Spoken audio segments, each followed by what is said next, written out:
Welcome back to the channel and welcome back to another edition of the Spurs Chat podcast. We're here to talk about the January transfer window. It is now 12 days old, 19 days to go. I'm absolutely delighted to bring back Ryan Taylor, journalist, sports journalist with the Daily Express. Ryan, how are you?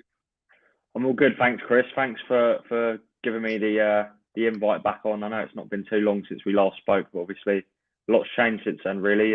World Cup has been and gone. We're now quite deep into the January fixtures as well in the window. So, yeah, before we know it, the season's probably going to be over. But hopefully this month gives us a lot to talk about. Well, personally, Ryan, I'm hoping that Spurs sign a few players to walk in Antonio Conte's starting 11 to improve this team, to improve this squad, and hopefully we can get Champions League football again for next season. Now, as I said earlier, we're on day 12. Spurs haven't made any signings as yet. No players have gone out the door either. What are you expecting in this January window for Spurs? I think what Spurs fans want to see and what we'll probably see is probably two different things, unfortunately, which is probably a story that you guys will have been used to in recent times, certainly. I think Tottenham are certainly open to opportunities, and there's definitely going to be a case of looking. But in terms of how realistic are sort of big money signings this month, the answer is highly unlikely. I think it will be a case of opportunities, looking for openings within the squad where there's an area for improvement. We saw last January, Bentancur and Kulusevski came in, made an absolutely monstrous difference to the season. If Spurs can land that sort of player this month, obviously both of those fees weren't exactly excessive. I think that's something they'd look to do. But at the same time, it's quite clear that from what Conte has been saying, I know we'll probably come onto it, but with the likes of Bryan Hill and Pape Sarr, the fact he's looking to keep those players is probably an indication from the outside looking in that probably finances are quite limited this month following an excessive, it wasn't really a splurge as such, but 6 new signings in the summer. That's what I'd probably consider to be a substantial window from Spurs. Ron, when you look back at Antonio Conte's signing so far as Spurs manager, of course, he was employed by the club in November 21, had the January transfer window, Bentancur, Kulusevski come in, transformed the team, got us into the top 4. We're now playing Champions League football. We were playing Europa Conference League football. What a huge difference. And then, of course, in the summer, we signed 8 players. Would you say the club have backed Antonio Conte so far, and would you be surprised if they didn't back him now, knowing that his contract ends on the 30th of June? Because surely this is a real opportunity for the club to back the manager. Yeah, absolutely. But I think, that £150 million cash injection last summer was a clear indication of backing the manager. It's not something we've necessarily seen over the past few years, should I say, with even with previous managers. They've not necessarily had the same amount of investment, as Conte did last summer. But at the same time, I think the idea of backing a manager isn't just sort of one big window. It's a continual process over a period of time, as we've seen with the likes of Jurgen Klopp at Liverpool. I know obviously they're probably in a slightly different position right now to the current situation at Spurs. But at the same time, I think it's quite clear that Spurs' squad is a squad that's in need of desperate investment, really. Even though there was 8 signings last summer, has the squad necessarily on a concrete basis improved? I think when everyone is fit, yes, there's probably an argument for that. But at the same time, the way Spurs are sort of going about their season at the moment is again another situation where you can't really say they've moved forward when from the board's perspective they feel like they've backed the manager and put a lot of money in, and that's obviously not helping the situation because it's leading to more doubts over Conte's future. So I think it's a mix between there has been backing, but the recruitment hasn't necessarily been top draw to say he has been heavily backed, if that makes sense. Ryan, Conte's contract ends on the 30th of June. If you were a betting man, what would you say? Do you think Antonio Conte is going to stay beyond the 30th of June? I personally do. I haven't really seen any indication that he's going to walk away. I think the only way that could possibly happen is if Spurs' second half of the season is an absolute car crash. They don't get top four. They don't win any silverware. But at the same time, there's also external factors such as Kane's contract, Son's form. And I think there's a very fine line between everything being happy and rosy and at the same time, everything sort of being a crisis. For instance, you only have to look at the weekend's game against Arsenal. Say Tottenham win that, Harry Kane scores equals or betters Jimmy Greaves' record. Everything's happy and rosy. You've knocked Arsenal a little bit back in the title race, dented their title hopes. Spurs are very much on track for top four. But if you lose that, Harry Kane's going to be going back into that dressing room thinking, our arch rivals are now clear of us when, we've always seemed to have been above them in recent times. And where's our season going? We're not going to get Champions League football. We're not going to win a trophy. So it's a very fine line. It's fine margins. And I'm very interested to see how it plays out. But obviously, it could go either way. And that is going to have a big bearing on Conte's future. Meetings have obviously taken place between Daniel Levy, Fabio Paratici and Antonio Conte. What do you think Antonio Conte said to them in the meeting, what he wants and what is he demanding, do you think, in this window? I think it's very clear. I think first and foremost, a forward. Although Brian Hill has been very impressive in recent weeks in terms of his development, he's sort of been thrust into the fold. I think it's clear Spurs are really lacking depth there.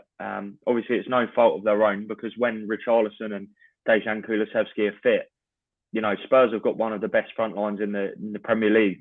Let's not make, there's no avoiding that. But at the same time, the injuries have totally changed the dynamic and the landscape. And I think it's plain to see, looking at Spurs' team, certainly in recent weeks, has been a real lack of quality forwards on the bench. I know Lucas Moura is approaching the end of his contract. He's a player that needs replacing. Although he hasn't had much influence in recent times, he's certainly been a big player for Tottenham in the past 5 years or so since he arrived from Paris Saint-Germain. And also, it just takes a little bit of pressure off, the likes of Son. I know his performances have very much been under the microscope. But say Richarlison and Kulusevski would fit, it wouldn't be such a talking point. I also think, looking at the team as well, there's maybe a case for a central midfielder, definitely an attacking midfielder. But whether that will happen this month, I very much doubt it. And then also, you could say at the back as well, there's still problems. I know Conte sort of mixed up his back line in recent weeks. We've seen Japhet Tanganga return to the fold at Brentford. We've seen Eric Dyer have a bit of a disaster. I think it was against Aston Villa. Longley is obviously up in the air whether he stays next season beyond his loan. I don't think he will. So, I mean, you could argue there's a case for investment across the board, even at right wing back. You've got 3 established right wing backs in Jed Spence, Emerson Royale and Matt Doherty. But there is an argument that actually none of them are up to the required standard for Conte. Right, before we talk about any in particular players that we're being linked with at the moment, can you give us any update on all of the stories about the Qatar Sports Investments meeting with Daniel Levy last week? Yeah, so I think it's been quite widely documented. I think it was first reported by CBS Sports that there was a meeting that took place between Al Khalifi, who is the PSG president, and also Daniel Levy, but he's part of the Qatar Sports Investment. Obviously, they've put a huge amount of money into Paris Saint-Germain, but at the same time, they're now looking to invest more money into another club. They've bought shares and a significant stake in Braga, the Portuguese club. But there's a sense now that they could be looking to the Premier League to invest. And now, as we've seen with Newcastle, with the Saudi-backed takeover, although from a sports washing perspective, it's not a great look for the Premier League to, just bow down to cash. At the same time, the rewards from heavy investment, as we've seen with Newcastle, are huge. So I can see why Spurs might be open to those sort of investment opportunities, but at the same time, it's still very preliminary talks. But a meeting did take place with Daniel Levy in London. Spurs are obviously not going to confirm the story. They will distance themselves from the reports because at this stage it's very preliminary and nothing sort of concrete, but I would suspect those discussions could potentially lead to something, but at the same time, it's very early stages. Would they be talking to other clubs as well? I don't know that for certain, Chris, but I would imagine so. I wouldn't imagine Spurs are a team that have been specifically targeted. It's more a case of exploring different avenues. And if you look at the Premier League, you've only got to look at Bournemouth's recent takeover. The money in the Premier League it's absolutely off the scale, and I don't think there's any other league, certainly that's in the spotlight as much as the Premier League. You could say about the Saudi Arabian and Qatar leagues. There's a lot of money there, but it doesn't have the same box office status as the Premier League in terms of it being the most watched league in the world.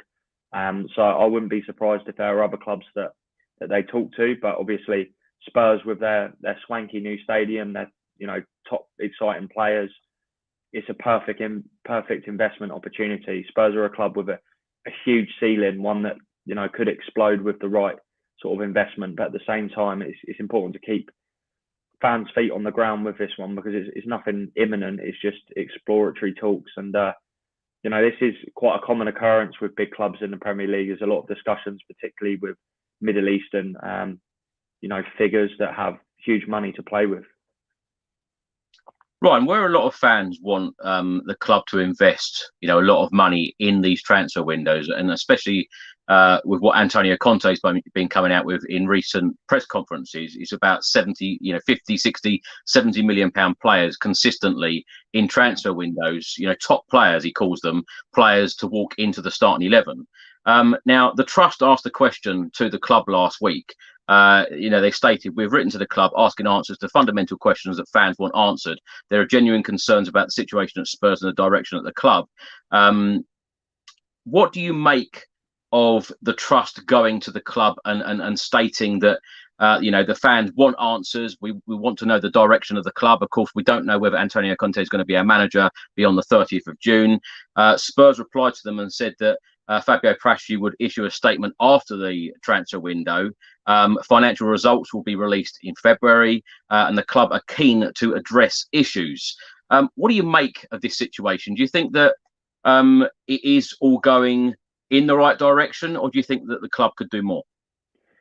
I can certainly understand the grievances of fans, because there's nothing worse as a football fan of having an uncertain future. I know these are two completely different ends of the spectrum. There are fans that generally don't know whether their club's going to exist, the likes of Bury and stuff, and this is very much a luxury position for Spurs. But at the same time, that's not to say you can't be frustrated with the way the club's being run and the current direction it's heading in. I think Spurs do deserve clarity, certainly on Conte's future, but the only sort of figure that can address that is the man himself. I think he's given a lot of contrasting messages, certainly in the past few months, and there has still been indication that he will actually stay. So it's a difficult one. I don't really think Spurs are in a position where they can truly clarify exactly what's going to happen at the moment. I think even they don't know whether Conte is going to stay. I think that's very much what they're preparing for until they're told otherwise. And the plan will be just to continue trying to back the manager in the transfer window. Obviously, you mentioned the financial results will be released next month as well.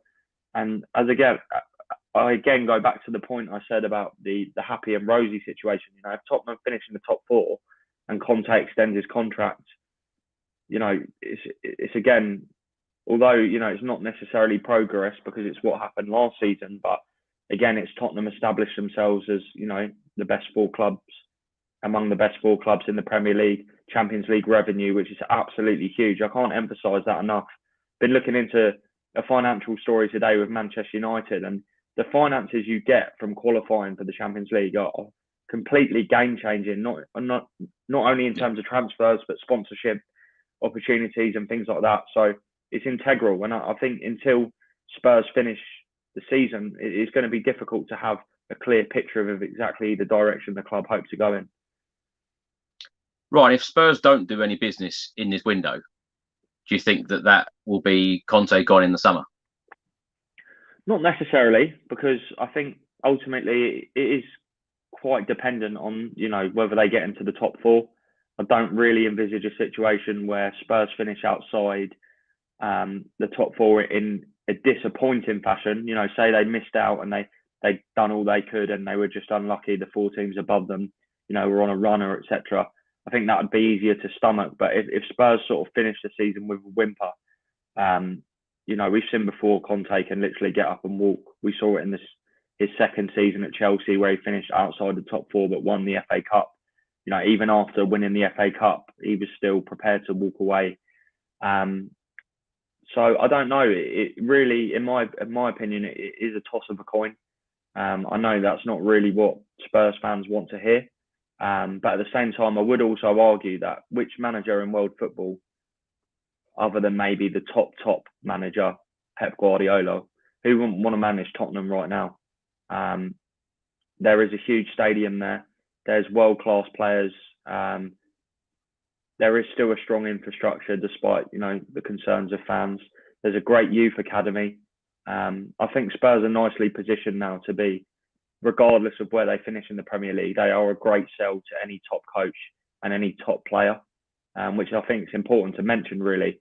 But the only thing I would say on that front is, if Pochettino, Mourinho and Conte couldn't deliver silverware or what would equate to success at Spurs, then, they're all elite managers, maybe not Pochettino so much, but you may as well just enjoy the ride.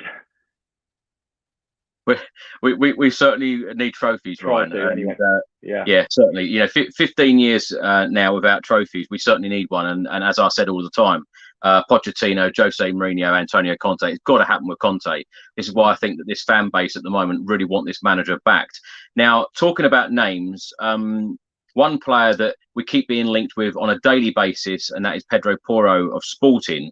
He has a release clause of around £39 million. And from what I understand at the moment, Spurs are talking to Sporting about getting this deal done. But it is whether they want to pay the money up front or in stages. Can you tell us any more on this situation? And how confident are you that Spurs will get this deal done in January?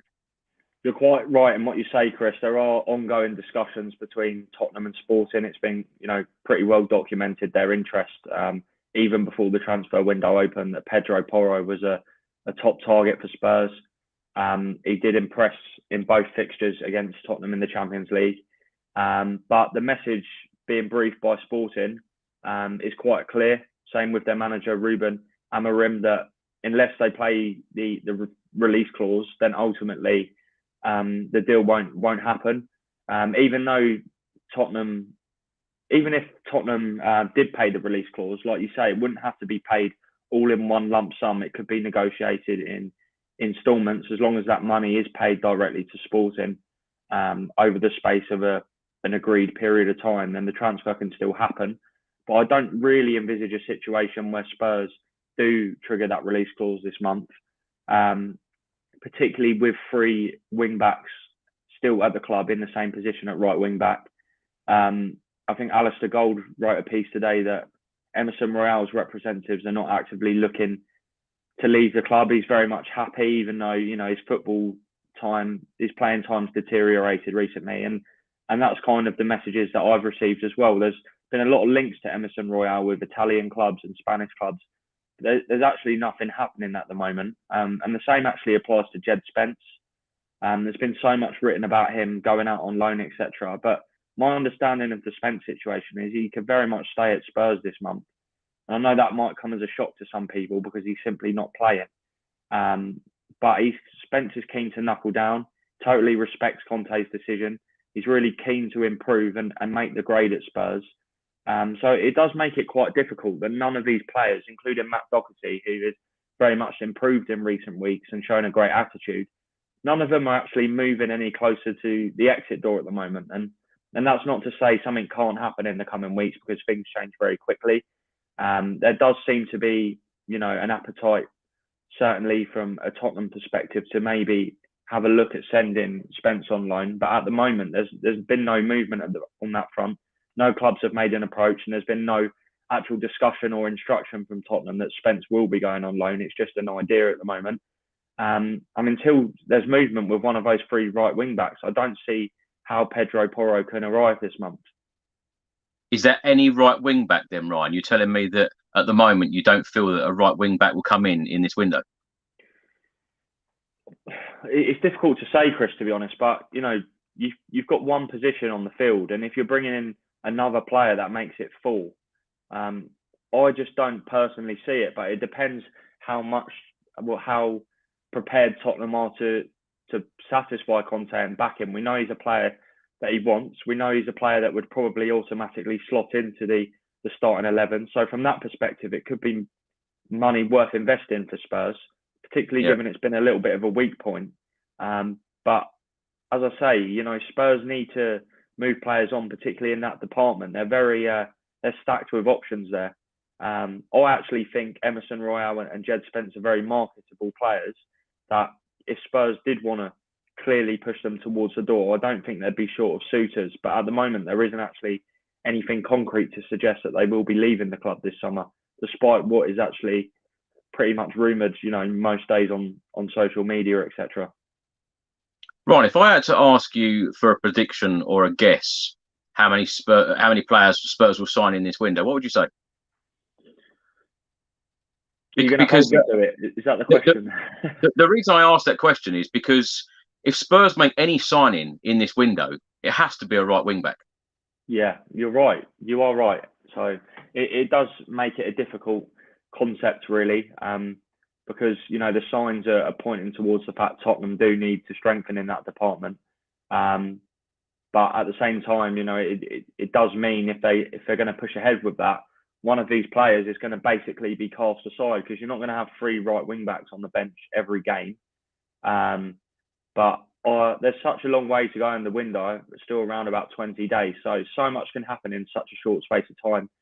We could wake up tomorrow and there'd be a new link to someone and things can move very quickly. So I still think Spurs will recruit this month because ultimately, I've said this before on your channel, that a good transfer window can ultimately prove the difference between finishing in the top 4 and finishing outside, particularly with the likes of Newcastle in the mix now. We know United are tight of cash there, exploring the loan market with Wout Weghorst going there. Liverpool are in need of someone, but they've already brought Cody Gakpo, so they've improved. And then you've got Chelsea, who we expect to continue spending. They brought in João Felix, so a good transfer window really can be the difference. So I do think Spurs need to seriously consider, making a few new adjustments to their squad, as we saw last year with Kulusevski and Bentancur, and they were difference makers. So anything that could replicate that would certainly be worth pursuing from a Tottenham perspective. Ryan, you reported a couple of weeks ago stating that Spurs were interested in 20-year-old Bayer Leverkusen and Ecuador international defender Piero Hincapié. Any news on that one? Could Spurs get this deal done in this window, or is it a summer move? Not this month. I don't anticipate that to happen, but it does actually appear that even since that first initial report that I wrote during the World Cup, that Spurs have actually sort of made more positive steps towards that deal, which would suggest actually it could be one that's set up for the summer. There's discussions ongoing with his representatives, but at the moment it does actually look like Spurs might push ahead with that one, which, even when I wrote that story in November, the interest wasn't that far along the line. So there has actually been a little bit more sort of added to that. The kind of deal I envisage that being is, say, Clement Lenglet goes back to Barcelona at the end of the season. He would be Hincapié would be the replacement for Lenglet, left-sided centre-back, left footer. We know Spurs wanted Alessandro Bastoni. They might have another go at that to see whether it's viable and possible. Inter have really sort of stagnated this season. They're not anywhere near where they were this time last year in the league table. So Bastoni might fancy a new challenge. The top target was Josko Gvardiol, but he's simply out of Spurs' price range at the moment. And I don't anticipate that to change at all. Chelsea had a £77 million proposal rejected last summer by Leipzig. Obviously, since then, he's played at the World Cup and absolutely bossed it in defence for Croatia. So his price tag's now going to be sort of over £100 million. So Spurs need to look outside the box. And Hincapié, I don't know if that's how you pronounce it, but he is certainly a player that is on Spurs' radar. Left footer, young player, really fits that Paratici mould of the kind of players he loves to work on signing. And I think this could be a really good deal for Spurs, although it might not seem it at the time. Give it a couple of years once he's developed. He's actually a very similar prospect to Davinson Sanchez. I know he's been quite disappointing, really, how he's turned out at the club. When he was at Ajax, he was an absolute monster. But I do think this is a deal that could be smart for Spurs and not too costly. Right, and lots of reports about Leandro Trossard of Brighton. In the last couple of days, they activated a one-year extension. His contract now expires in 2024. Spurs are interested. Do you think that this is a possible deal for this January transfer window? Particularly, I asked that question because they've extended the contract until 2024. It just protects them to give them more money, surely.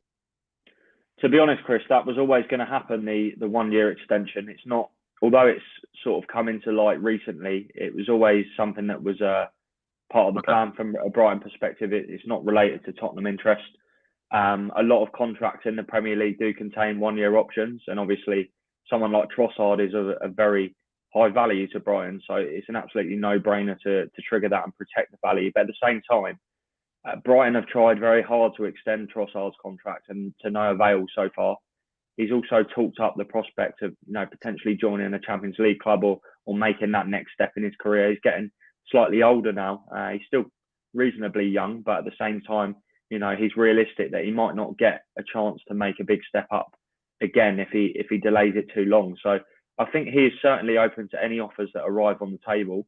And if he's not going to sign a new contract, I think Brighton will be as well. Come the end of the season, it will be in the final 12 months of his deal. And if he's going to run that down, Brighton would certainly have to think about any offer that arrived. We saw the same happen with Yves Bissouma last summer. 12 months left on his deal, £25 million lands on the table, and they take it. And they've already invested that back into Moises Caicedo for 4.5 million, and now he's worth 80 million. So Brighton are the masters of that. And Trossard in recent weeks, certainly since Kaoru Mitoma's come into the side, he sort of dropped out a little bit, which is surprising because he started the season so well. So I do very much think that's a possible deal for Spurs. The only thing I'd say was maybe, is it a hard sell for the player, even though it's a big club? Is he going to play over Heung-min Son or these other wingers when everyone is fit? I don't think so. Does he want to sit on the bench? I don't know. Maybe there's another opportunity that arises, but it's certainly one to keep an eye on. Right. Is there any names that you can give us that Spurs are currently looking at the moment, and any names that could be a possible signing in this window? To be honest, we've covered the ones that are the main sort of attractions at the moment. Spurs it's been very quiet on the transfer front with Spurs, and I know that's not what fans want to hear, but at the same time, there just isn't anything actively going on to my knowledge at the moment. Obviously, there is stuff that goes on behind the scenes, but at the moment it's very quiet. There's not been any sort of offers. I know Ruslan Malinovsky was a real possibility for Spurs. It wasn't one that they were actively going for. It was just a player that was appreciated by the club. There was a situation at Atalanta where they were prepared to move him on. But Marseille moved quite quickly to get that done. I think if Spurs wanted to do that, they would have done it. But the fact they were looking probably does suggest that actually they are still open to that forward signing that we've discussed. But I would also say, I think I mentioned it earlier in this video call, but the emergence of Bryan Hill and Pape Matar Sarr in recent weeks has been such a huge positive for Spurs, because Conte's really seen something that he can work with. I know Sarr returned early from the World Cup when he was expected, and the time he spent on the training field has really left an impression on Conte. And I think Spurs have actually got a wonderful player there in Sarr. I expect him to be sort of thrust in more in the coming weeks. I don't expect him to leave on loan despite interest from Salernitana in Italy. And Bryan Hill is clearly highly rated by Conte. I know there's been comparisons to Bernardo Silva, and that is, really high praise. And we're starting to see now Hill really sort of relax a little bit and showcase his quality. Just needs to bulk up a little bit, I think, get in the gym. But the technical side of his game is really superb. Right, I think you're right. A couple of weeks ago, I think all Spurs fans would have expected Sarr and Bryan Hill to go out on loan. But of course, Antonio Conte has, been playing them, and they've played well. I might add. What players in this Spurs squad could you see going out in the January window? Because I would have certainly have said those two. The only one I can really see, and you've covered Jed Spence already, the only one I can really see is Javert Tanganga. Can you think of any others that could possibly go out the door this summer? This window. No, I think what you just mentioned, Japhet Tanganga is a very much a possibility. I know there's been a lot of interest in him. Certainly in the past 2 years. I remember it didn't happen, but he came really close to joining West Brom 2 years ago. There's also been interest from Italy in Tanganga and conversations with his representatives.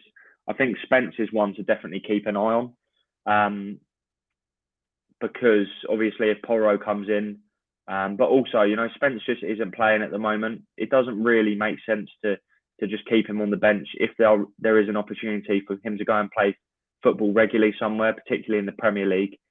And as you mentioned, you know, Brian Hill was definitely a player that if Spurs signed a replacement this month, that he could probably depart. I think that could have been a different story if Kulusevski and Richarlison were fit at the moment. I think Hill could have gone, very much so.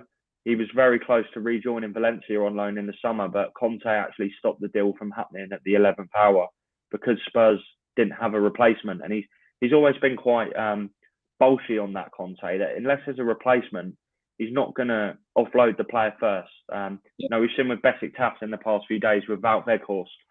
They didn't want to let him go to Manchester United until they had a replacement, but in the end they've cracked.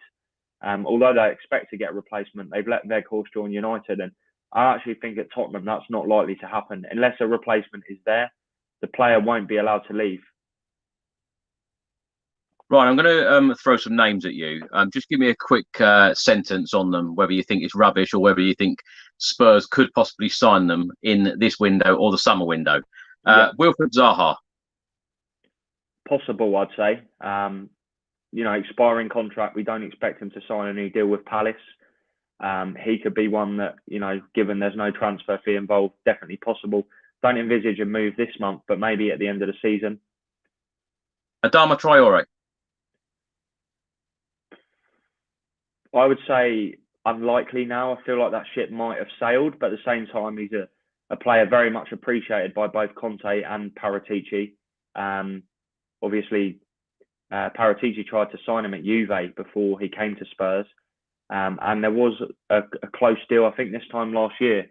And he's out of contract in the summer. So, yeah, there is still a chance, but I would say unlikely now. Anthony Gordon. I think unlikely as well, to be honest. It's clear that he is a genuine target and someone that's strongly admired. But he seems to be close to a new Everton contract. And if you take that into account, how much Everton are likely to demand for Gordon, you know, we are talking sort of over the money Spurs paid for Richarlison, which was 60 mil, including add-ons. I don't envisage Spurs paying that much for someone who's not going to be in their starting 11. Frank Kessie. There's been a lot of reports about him possibly coming on loan. I'd say pinch of salt with that one. Barca do sort of need to potentially move him on. They've got a lot of players within their squad. You know, their recruitment has been absolutely crazy. You know, they've been on the brink of bankruptcy and crammed in all these players, but actually there's not really enough room for them. So in that sense, you know, there is a chance Kessie could depart. I'm not sure if Spurs were going for him, but you never know. Harry Maguire.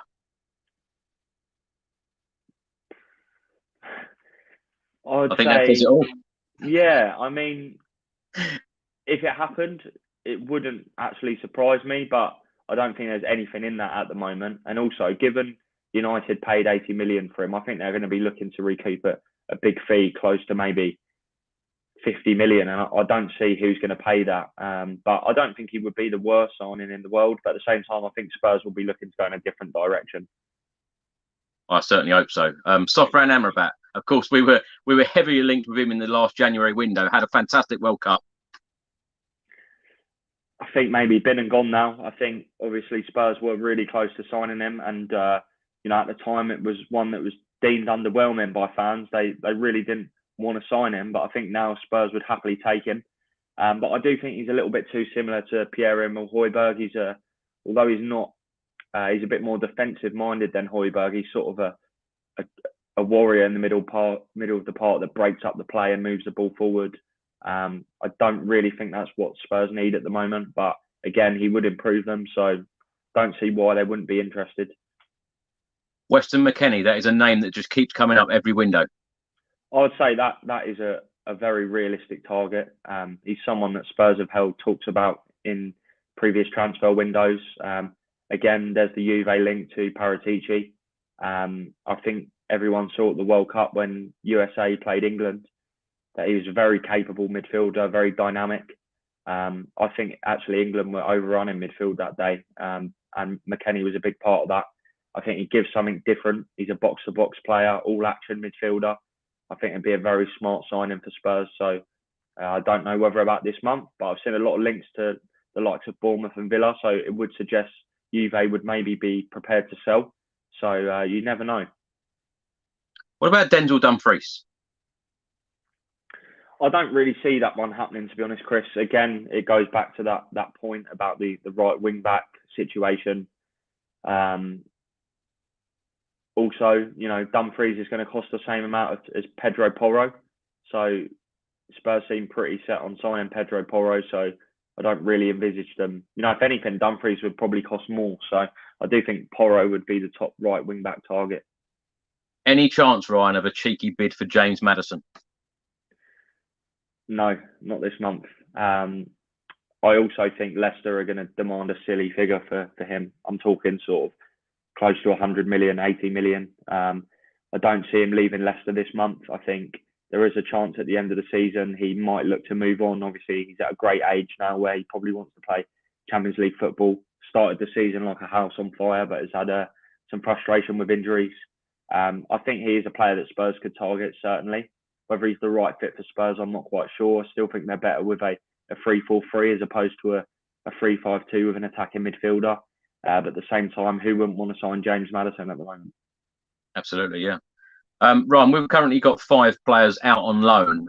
4 players that didn't get on the plane to South Korea in the summer. The Celso, Ndombele, Winks and Reguilon. And of course, Joe Rodon is also out on loan at the moment. These 5 players, what's the chances of Spurs possibly offloading them on a permanent deal this month or indeed the summer?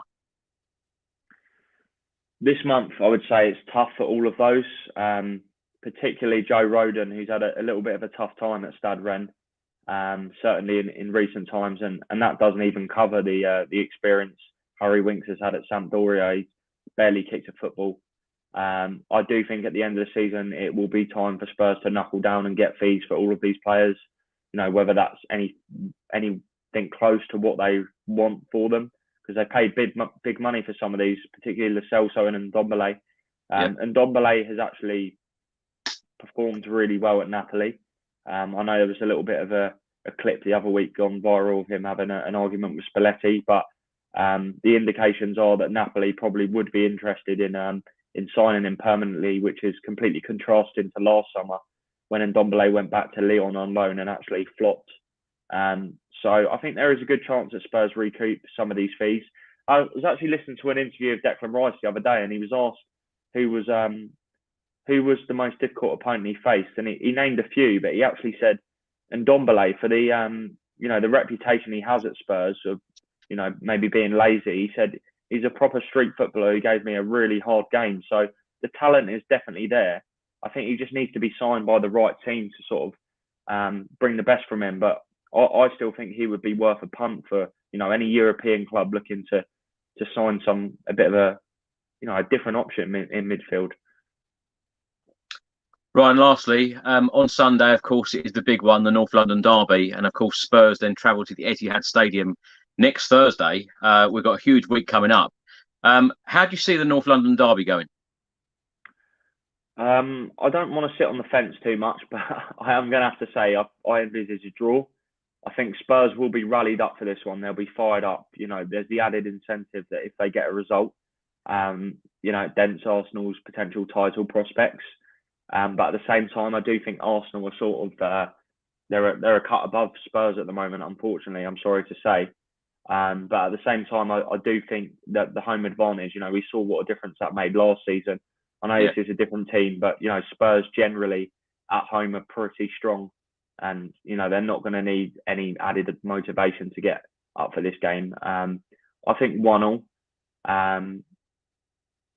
Yeah, I don't envisage Tottenham winning, unfortunately. But at the same time, it wouldn't be a great shock to me if they did. Yeah, we certainly need the atmosphere again back in May. It was an incredible atmosphere.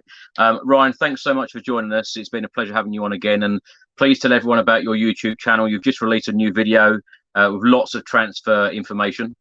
Yes. I feel like I always say this, but I've kind of struggled to keep on top of it.